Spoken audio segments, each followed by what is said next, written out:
असं सांगतात की त्यावेळी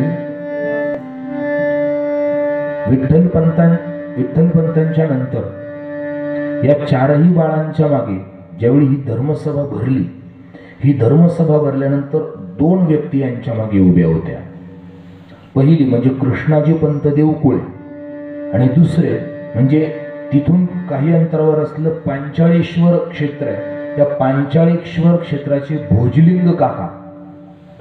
ते भोजलिंग काका त्यांच्या स्वप्नामध्ये जाऊन महादेवाने सांगितलं की आमचे ज्ञानोबाराय त्या ठिकाणी येत आहेत, त्यांना पैठणमध्ये अडचण आहे, त्यांच्या सेवेकरता जा आणि कालांतराने तेच तुम्हाला समाधी देतील. भोजलिंग काकांची देखील समाधी त्या ठिकाणी आहे. भोजलिंग काका आणि कृष्णाजी पंत देवकुळे अर्थात शास्त्रीजी हे या चारही भावंडांना घेऊन पुन्हा त्याच धर्मसभेपुढे वेदांताचा भडीमार करणारे तेच ब्राह्मण मंडळी, कोणीतरी आपापल्या वेदांची रुची सांगून त्याच्या वरचढ कोणीतरी काहीतरी बोलणार, हा त्या तिसरा त्याच्यावर, चौथा त्याच्यावर, वेदांच्या शास्त्रांची गळे कापाकापी सुरू असलेली ब्राह्मणांची सभा. आणि त्या धर्मसभेपुढे पंचमीची तिथी होती. याच पंचमीच्या तिथीला तुकोबाराय अवतीर्ण झाले होते. त्या पंचमीच्या तिथीला ही सगळी पैठणच्या नागघाटावर सभा भरली आणि आळंदीच्या या चारही पोरांना धर्मसभेपुढे उभं करण्यात आलं. आता धर्मसभेपुढे उभं केल्यानंतर त्या धर्मसभेच्या मुख्य पंडितांना, ज्यांचं नाव गोपदेव, ते उंच आसनावर बसलेले. त्यांच्या पुढे काही मी काल सांगितलं चतुर्वेदी, नंतर त्रिवेदी, नंतर द्विवेदी, नंतर एक वेदी, म्हणजे ज्यांचं एक वेद पाठ आहे, ज्यांचे दोन वेद पाठ ते त्रिवेदी. आता आपले नाव आहे त्रिवेदी वगैरे, पण हे काही वेदाच्या कक्षेतले नाही, पण ते नाव तेव्हापासून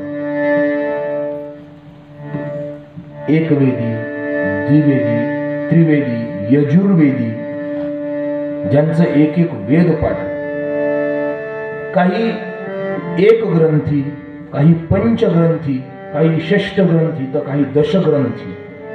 कृष्णाजी पंत देवकुळे दशग्रंथी ब्राह्मण होते. आणि मग त्याच्या मागे आपला मोकळा कारभार, आपले काही टिपण्या काढून कीर्तन आणणार.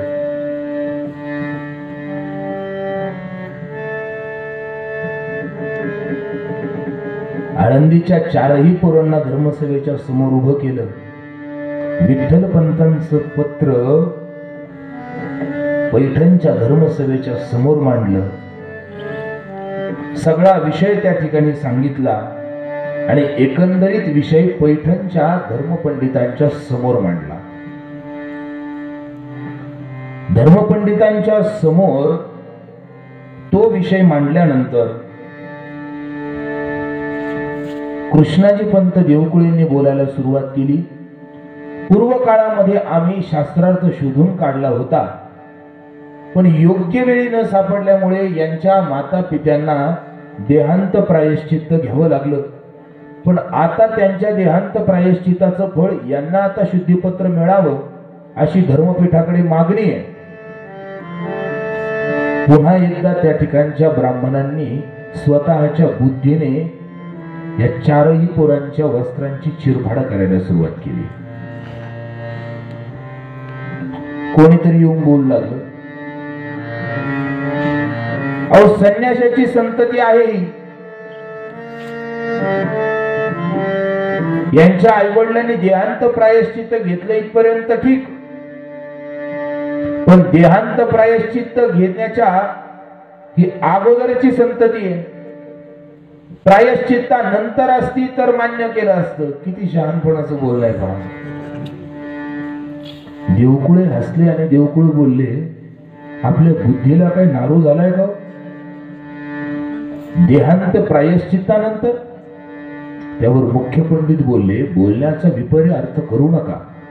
मुख्य पंडित बोलतायत, गोपदेव बोलतायत, कृष्णाजी म्हणतात. यांच्या बोलण्याचा विपर्यास करू नका. बोलण्याचं म्हणणं एवढं आहे की जर विठ्ठलपंतांनी प्रायश्चित्त घेतलं, शुचिर्भूतता केली असती आणि प्रायश्चित्त काळानंतर, शुचिर्भूततेनंतर जर ही संतती जन्माला आली असती, वगळता देहांत प्रायश्चित्त, मग आपण यांना शुद्ध म्हणून स्वीकारलं असतं. पण त्यांच्या पाप आयुष्यातली ही संतती असल्यामुळे यांना शुद्ध करता येणार नाही. अनेक अनेक ब्राह्मणांनी आपापल्या परीने त्यांच्या चारित्र्यावर, त्यांच्या जीवनावर शिंतोडे उडवले. पत्र वाचिताची त्वरित सकळा वृत्त जाहले श्रुत, म्हणती हे संन्यासाचे श्रुत, यासी प्रायश्चित्त चालेना. यांना प्रायश्चित्तच नाहीये. शूद्रासी घालिती गंगा स्नान, काय तो होईल शुद्ध ब्राह्मण,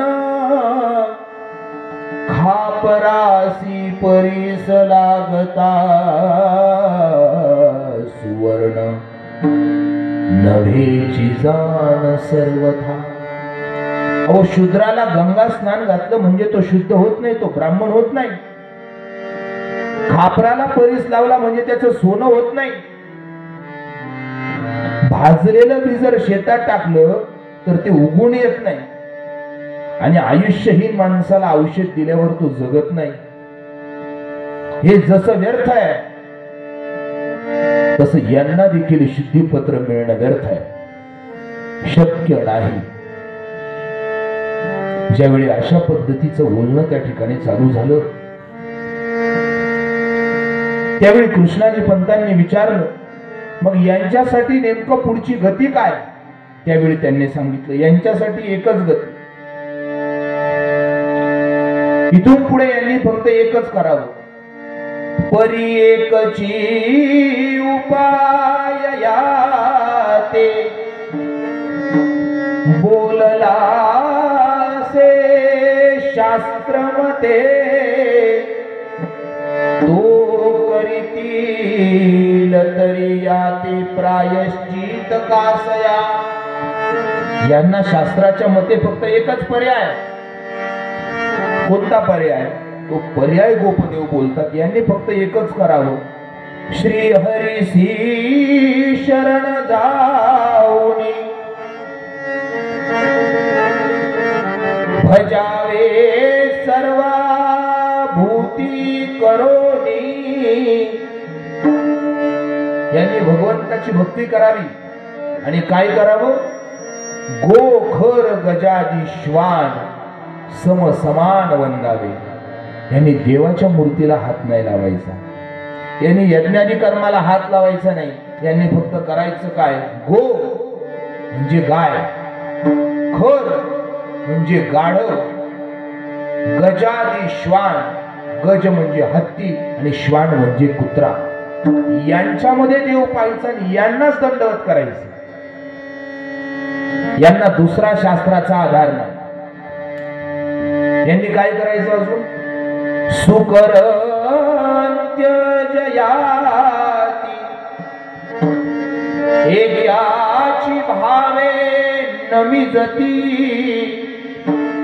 ब्रह्म भावना धरुनी चित्ती, नमन प्रीती करावे. त्यांनी फक्त पशूंना, आणि ते पण पशु कोणते? घृण, ज्यांना पवित्र मानलं जात नाही, अशांनाच नमन करावं यांनी. आणि त्याच्यातच देव पाहून यांचा पुढचा आयुष्याचा पट चालवावा. हे जेव्हा निवृत्तीनाथांनी ऐकलं, निवृत्तीनाथांना आनंदच झाला. निवृत्तीनाथांना आनंद झाला. ऐसे ऐकून या वाणी निवृत्ती संतोषिले मनी. ते म्हणे वा, पाहिजे तर असं काहीतरी पाहिजे. कशाला देवळात जा, कशाला यांचं खळग भरा. सर्वाभूती पाही एक वासुदेव. नादबाबांनी गाढवात पाहिलं होतं का? कारण ती दृष्टी तशी झाली होती. सर्वाभूती पाही एक वासुदेव. काशीचं पाणी गाढवाला पाजलं होतं, आपले माणसाला पाहिजेत नाही. काशीवरनं पाणी आणलं रस्त्यात एखाद्याला म्हणून दे ना भाऊ गोट होतो, नाही भाऊ उष्ट होईल. त्यांनी गाढवाला पाजलं आणि त्यांनी गाढवाला पाणी पाजल्यानंतर बरेच गाढव त्यांना हसत पण होते.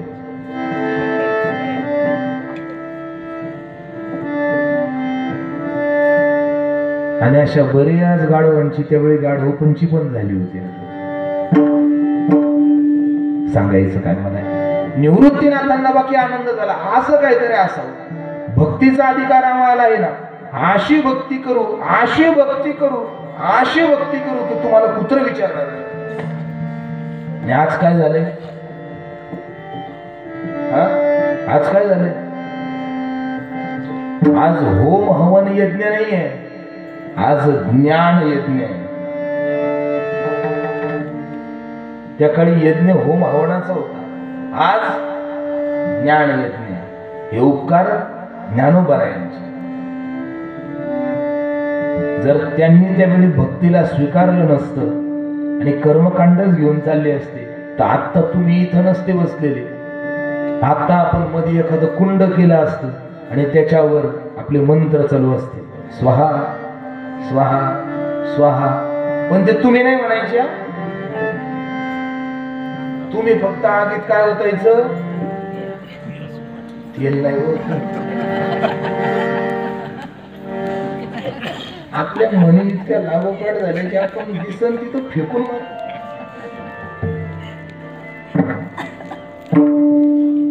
सगळ्यांना अधिकार. आता जर म्हटलं आपण भजन करा, टाळी वाजवा, तर सगळ्यांना वाजवण्याचा अधिकार. स्वाहा म्हणता येतं का सगळ्यांना?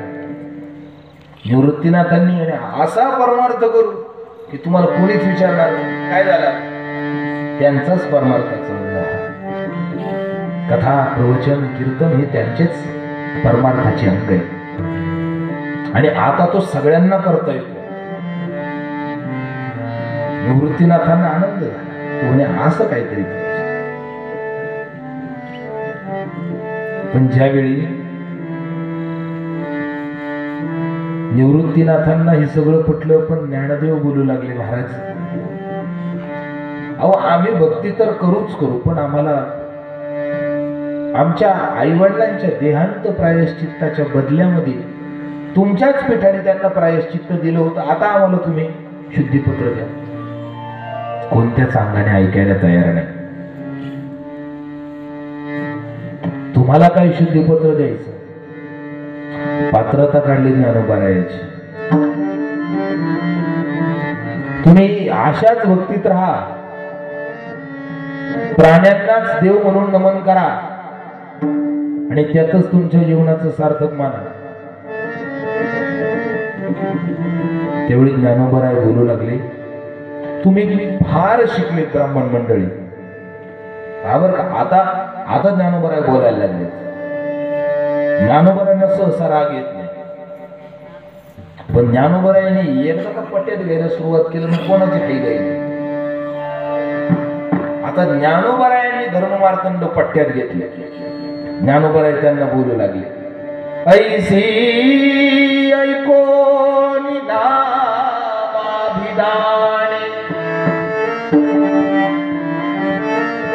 आश्चर्य मानिले सर्व ब्राह्मणे. म्हणती मुञान देव तुम्हा कारणे किमर्थ आम्ही वदावे. आता ज्ञानोबराय पुढे लायकी काढताय त्यांची. श्रुतीचा अभ्यास केला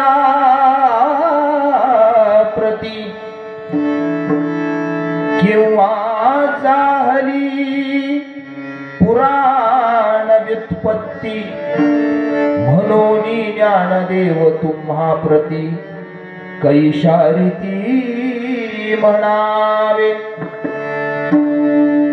दृष्टीविन नयन थोर की मान्यते विन धरिला भार अंगी पुरुषार्थ नसता नर व्यर्थ कासया वाढला नुसता नर म्हणून वाढला पण जसा त्याच्या अंगात पुरुषार्थ नसेल तर फक्त शरीर वाढणं हे ज्ञानोबर आहे त्यांना सांगताय भूत दयेविन ब्रह्मज्ञान की प्रेमाविन गायन की लवणा वाचून रांधले अन्न रुची न देत सर्व अहो ब्रह्मज्ञान झालं पण त्या ब्रह्मज्ञानाखेरीज भूत दया नसेल तुम्हाला जर आमची दया येत नसेल तर तुमचं ब्रह्मज्ञान निष्फळ आहे कसं की प्रेमाविन गायन नुसतं राग आळवणं फार फार मला विशारद झालो आणि कोणाला म्हणूच देत त्या गायनात जर प्रेम नसेल तर एक गोष्ट काय तुम्हीच पहा कधी कधी काही माणसं अजिबात शिकलेले नसतात त्यांना येत नसतं पण त्यांच्या त्या कलेमध्ये प्रेम असताना ती प्रत्येकाला मोहित करते असा विषय आला का तात्याची आठवण काही येत नव्हतं तात्याला काही येत नव्हतं बरोबर काय पण आमच्या राजू तात्याच्या हाताला सुधाकर महाराज जो तवल्याचा गोडवा होता ना विशारद सुद्धा फिका पडायचा इतका गोडवा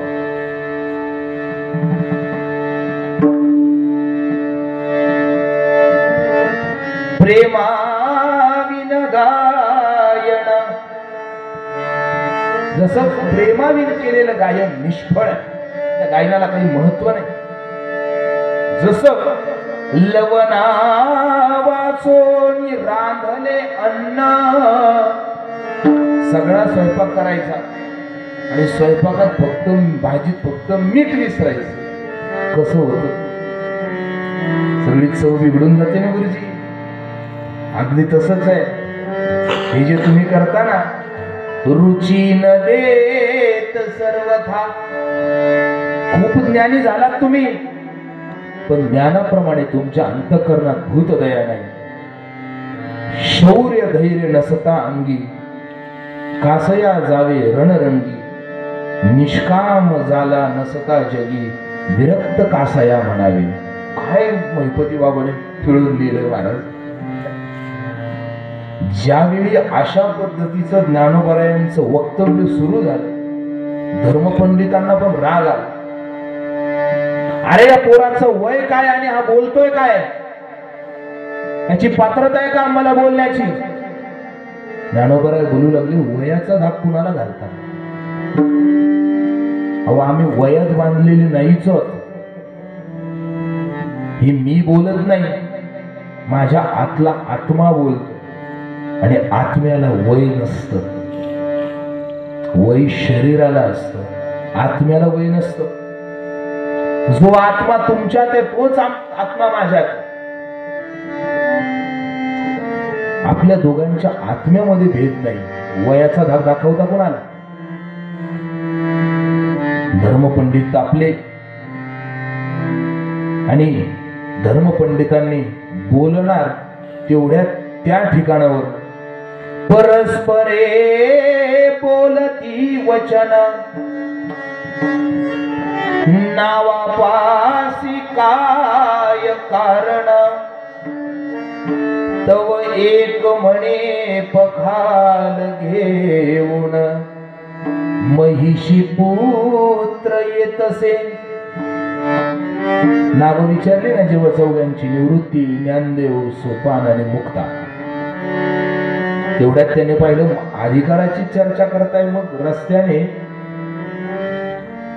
एक माणूस पखाल घेऊन खांद्यावर टाकून त्याने एक म्हशीचं पोरगा. म्हशीचं पोरग कोण? हा, रेडा. रेडा चालवलं होतं. त्या मालकाचं नाव होतं, कुणी म्हणतं त्याला काळोबा कोळी.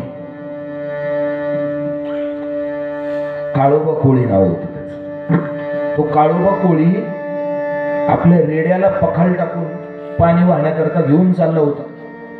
आणि ते पाहिलं त्या द्विजाने, आणि द्विजाने ते पाहिल्यानंतर काय केलं, त्याला बोलवलं, हे कोळी, त्या रेड्याला घेऊन इकडे ये.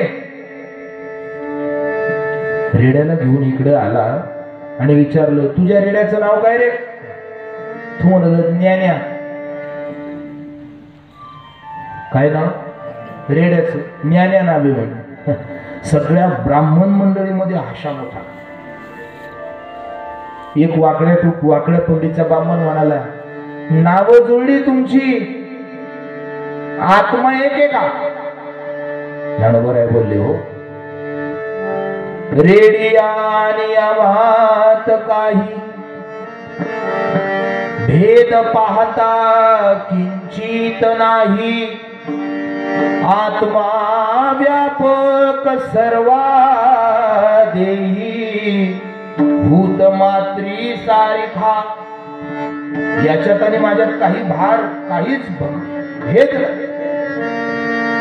अनंत गट भरले जीवन, तितक्यात भीमला वासर म्हणी, तैसा व्यापक चक्रपाणी, भूत मात्री सारिखा.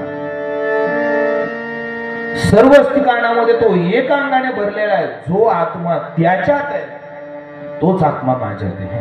मग एक जण टिकून आला, पोरानो, बोलताय खरं, पण सिद्ध करून दाखवता येईल का? ज्ञानोबराय म्हणे, काय अडचण, तयार होत.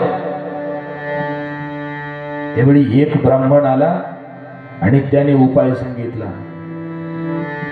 ऐकोनी बोलती ब्राह्मण, वाया करीसी वाचाळपण, महिषासी आसूड घेऊन क्रोधे करून मारिती. ब्राह्मण म्हणे, एवढेच एक आहात तर मग मी परीक्षा घेऊन पाहतो. तेवढ्यात त्याने आसूड आणला आणि त्या म्हशीची पखाल काढली आणि त्या रेड्याच्या अंगावर जोराने फटके मारू लागला. महाराज, ज्यावेळी तिकडे रेड्याच्या पाठीवर फटके पडत होते, इकडे तव थर थरा कापे ज्ञानेश्वर, वळ उमटले पाठीवर. ज्यावेळी अशा पद्धतीचे वळ ज्ञानोबरायांच्या पाठीवर, महाराज ज्यावेळी तो मारायला लागला, मारिता सूड महिषाची ये पाठी,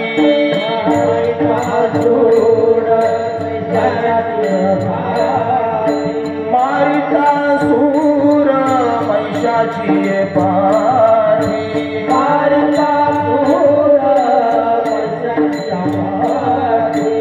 तोची वळ उठी ज्ञान देवी, तोची वळ उठी ज्ञान देवी, तोची वळ उठी ज्ञान देवी, तोची वळ उठी ज्ञान देवी. मारिता आसूड महिषाची ये पाठी, मारिता आसूड मारिता सूड महिषाची ये पाठी,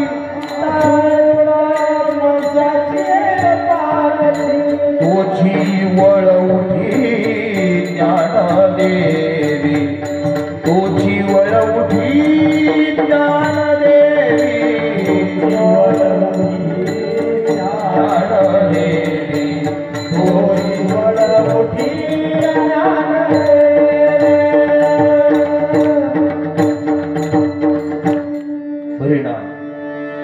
मारिता सूड महिषाची पाठी,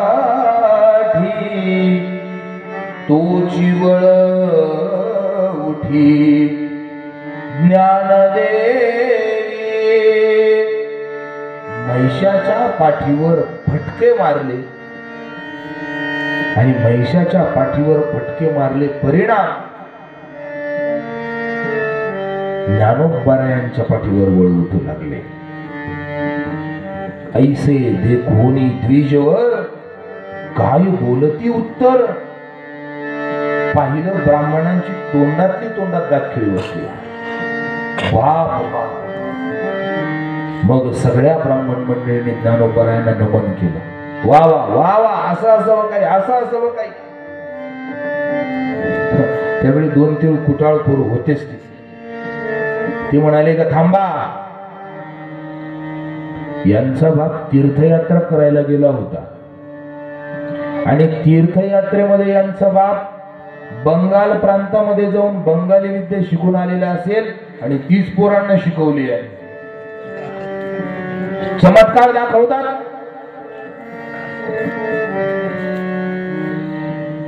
टोना करतात, इथे टोना दाखवतात. जर खरंच तुम्हाला परीक्षाच द्यायची असेल तर जगातली सर्वात मोठी कठीण परीक्षा असेल ती वेदो परीक्षा. वेदाची परीक्षा जगात सगळ्यात कठीण. जर तुमच्यात आणि रेड्यात भेद नाही, रेडिया तुम्हा नाही भेद, तरी याची मुखे बोलावा वेद. ऐकोनी द्विजवराचा शब्द, भक्त अभेद काय तरी. ज्ञानदेव बोलले ठीक आहे, जर या परीक्षेने तुमचं समाधान होत असेल तर आम्ही तीही परीक्षा द्यायला तयार आहोत. ज्ञानोबारायांनी काय केलं, महिषियाच्या जवळ गेले, त्याच्या नजरेला नजर दिली आणि खोल त्याच्या नजरेला आत त्याच्या पूर्वापार त्याच्या आत्म्याशी संवाद साधला. महिषापाशी येवोनी सत्वर, त्याचे मस्तकी ठेविला कर. म्हणे ऋग्वेद बोलोनी सत्वर, धरामर तोषावे. त्या रेड्यानं सांगितलं, बाबा रे, वेदात वेद अवघड, ऋग्वेद, तू ऋग्वेद बोलून दाखव आणि या धरामर तोषवावे म्हणजे या धरतीवर अमर असलेले म्हणजे कोण, ब्राह्मण. आता ज्ञानोबारायांनी दिलेले विशेषण याचं कारण पण पुढे सांगतो मी. यांना संतुष्ट करा. ज्यावेळी ज्ञानोबारायांनी त्याच्या मस्तकावर हात ठेवला आणि वेदांच्या ऋचा म्हणायला सुरुवात केली, सगळ्यांनी कुतूहल होऊन पाहू लागले. आता येवानापर्यंत बातमी सगळ्या पैठणमध्ये पोहोचली होती आणि पैठणमध्ये पोहोचलेली बातमी, त्या बातमीचा समाचार घेण्याकरता पैठण मधली सगळीच माणसं आता घाटावर जमा झाली. आता नेमकं काय होतं हे कुतूहल सगळ्यांना होतं. ज्ञानोबारायांनी त्या रेड्याच्या मस्तकावर हात ठेवला आणि मस्तकावर हात ठेवून ज्ञानोबारायांनी वेदाचा घोष करायला सुरुवात केली आणि ज्ञानोबारायांनी वेदाचा मंत्र म्हटला, ऋग्वेदाचा मंत्र बोलू लागले आणि मध्येच एक ब्राह्मण पळत पळत आला आणि त्याने ज्ञानोबारायांचं तोंड दाबलं. का माहितीये का, ऋग्वेद म्हणण्याचा अधिकार तुम्हाला कोणी दिला म्हणे. तोंड दाबलं ज्ञानोबारायांचं तोंड. परिणाम इकडे ज्ञानोबारायांचं तोंड दाबलं आणि तिकडे महिषी पुत्रामुखी बोलविल्या श्रुती, महिषी पुत्रामुखी बोलविल्या श्रुती. तो रेडा बोलू लागला. रेडा काय? आपल्यासारख्या पाव खाऊन हात पाव गप्पा नाही मारायला लागला. ज्ञानोबरायांनी काय मोकार गप्पा नाही मारून घेतल्या. रेड्यामुखी वेद बोलविला,